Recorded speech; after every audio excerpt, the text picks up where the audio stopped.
Jinnahs speech, Civil Officers at Government House Peshawar, April 14, 1948. The reason why I wanted to meet you is that I wanted to say a few words to you, who are occupying a very important position in the administration of Pakistan in this province. The first thing that I want to tell you is this, that you should not be influenced by any political pressure, by any political party or individual politician. If you want to raise the prestige and greatness of Pakistan, you must not fall a victim to any pressure, but do your duty as servants to the people and the state, fearlessly and honestly. Service is the backbone of the state. Governments are formed, governments are defeated, prime ministers come and go. Ministers come and go, but you stay on, and, therefore there is a very great responsibility placed on your shoulders. You should have no hand in supporting this political party or that political party, this political leader or that political leader. This is not your business. Whichever government is formed according to the Constitution, and whoever happens to be the Prime Minister or Minister coming into power in ordinary constitutional course, your duty is not only to serve that government loyally and faithfully, but at the same time, fearlessly, maintaining your high reputation, your prestige, your honor, and the integrity of your service. If you will start with that determination, you will make a great contribution to the building up of Pakistan, of our conception and our dream, a glorious state and one of the greatest nations in the world.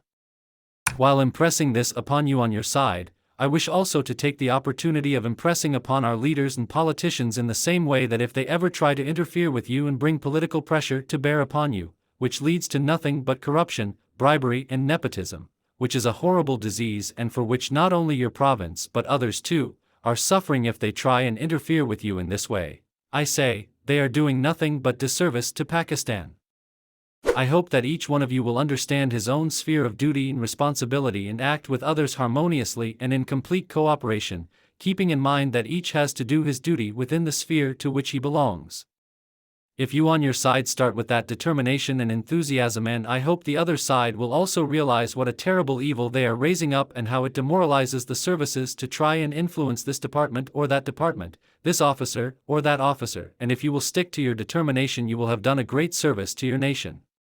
Putting pressure and influence on service people, I know, is a very common fault of politicians and those with influence in political parties, but I hope that you will now, from today, resolve and determine to act according to my humble advice that I am giving you. Maybe some of you may fall victim for not satisfying the whims of ministers. I hope it does not happen, but you may even be put to trouble not because you are doing anything wrong but because you are doing right.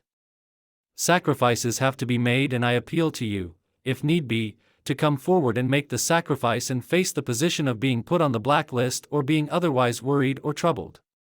If you will give me the opportunity of your sacrifices, some of you at least, believe me, we will find remedy for that very soon. I tell you that you will not remain on the blacklist if you discharge your duties and responsibilities honestly, sincerely and loyally to the state.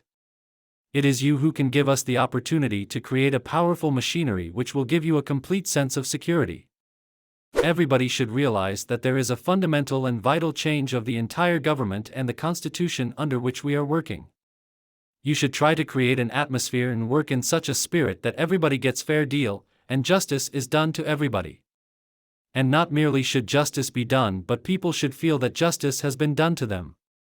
There may be some selfish people, and I know your class is no exception, who think of immediate advantages, and work or act for better prospects and promotions and so on for themselves, and therefore, for the time being, they create difficulties, and sometimes they describe themselves lovers of their province, and sometimes they start slogans about outsiders such as Punjabis, Sindhis or Pathans.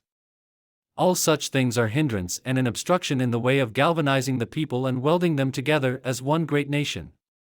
It is not that we want to put any difficulty in the way of the sons of the province. No doubt, it is your province. If you have men who are fit for high jobs, I assure you, they will not escape our notice.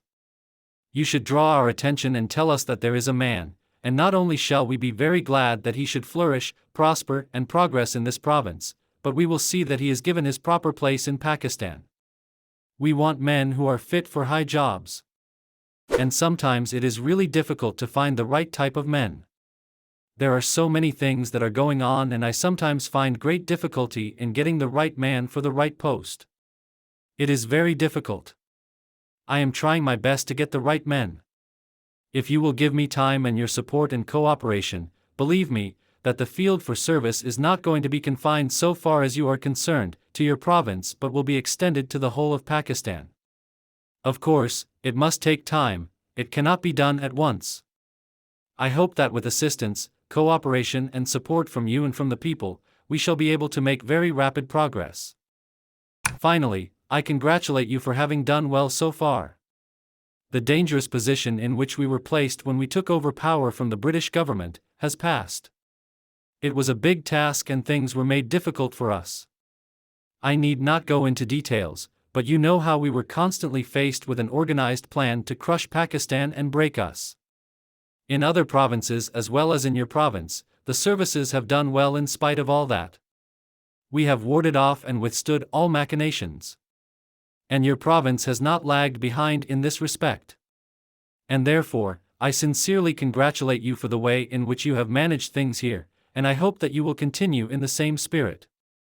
There is plenty of room for improvement.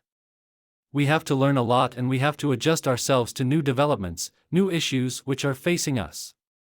But I am sure you will play your part well. I thank you for giving me this opportunity of saying these few words.